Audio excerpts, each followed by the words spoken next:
ਕਾਲਾ ਕਿਵੇਂ ਖੇਡੇ ਪਏ ਹੈ? ਬਸ ਖੇਡੇ ਹੋਣਾ ਜ਼ਿੰਦਗੀ ਆ ਇੱਕ ਬੱਚਿਆਂ ਬੁੱਚਿਆਂ ਨੇ ਖੇਡਣਾ ਹੁਣ ਜਿਹੜਾ ਹਿਸਾਬ ਕਿਤਾਬ ਹੈ। ਕੀ ਬਣਿਆ? ਕੀ ਬਣਿਆ ਕਿ ਕਿੱਡਾ ਚੰਗਾ ਹੈ ਮਾਹ ਰਮਜ਼ਾਨ ਵੀ ਐਵੇਂ ਲੱਗ ਗਿਆ ਕੋਈ ਈਦ ਵੀ ਆਉਂਦੀ ਈਦ ਵੀ ਲੱਗ ਗਈ।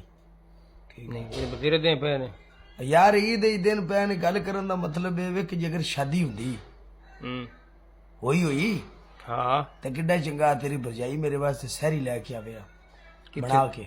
ਤੂੰ ਸੌਦੀਆਂ ਲੈ ਕੇ ਆਵੇ ਆ? ਸਊਦੀਆ ਨਹੀਂ ਵੀ ਯਾਰਾ ਘਰ ਵਿੱਚ ਵੀ ਭਾਵੇਂ ਹੋਈ ਆ ਬਣਾ ਕੇ ਲਿਆਵੇ ਯਾਰ। ਤਮਾਸ਼ਾ ਇੱਕ ਤਾਂ ਤੁਸੀਂ ਗੱਲ ਨੂੰ ਖਚ ਕਰ ਛੱਡਦੇ ਹੋ ਬੰਦੇ ਦੀ ਨੂੰ। ਨਹੀਂ ਤੂੰ ਕੋਲ ਹੀ ਹੋਣਾ ਮੁੜ ਕੋਲ ਹੋਣਾ ਤੇ ਕਿੱਡਾ ਚੰਗਾ ਜੇ ਜ਼ਿੰਦਗੀ ਦਾ ਕੋਈ ਸਵਾਦ ਜੇ ਤੂੰ ਵੀ ਸਰਕਾਰ ਮੇਰੀ ਲੱਗ ਗਿਆ ਮੈਂ ਤੈਨੂੰ ਕੋਈ ਚਾਹ ਦਾ ਕੱਪ ਲੱਭ ਜਾਵੇ ਕਰਿਆ। ਹਾਂ ਇਹ ਤਾਂ ਗੱਲ ਹੈ। ਹਾਂ ਆਪਣੀ ਵਾਰੀ ਵੇਟ ਗੱਲ ਹੈ ਸਾਡਾ ਨਾ ਹੋਣ ਦਿਆ ਜੇ। ਨਹੀਂ ਚਾਹ ਮੁੜ ਪੀਣੀ ਤਾਂ ਹੈ ਮੁੜ।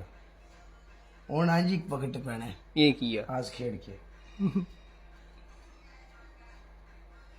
ਬਣਾਉਣ ਵਾਲੇ ਵੀ ਕਿਆ ਸ਼ੈ ਬਣਾਈ ਹੈ ਚੈੱਕ ਕਰ।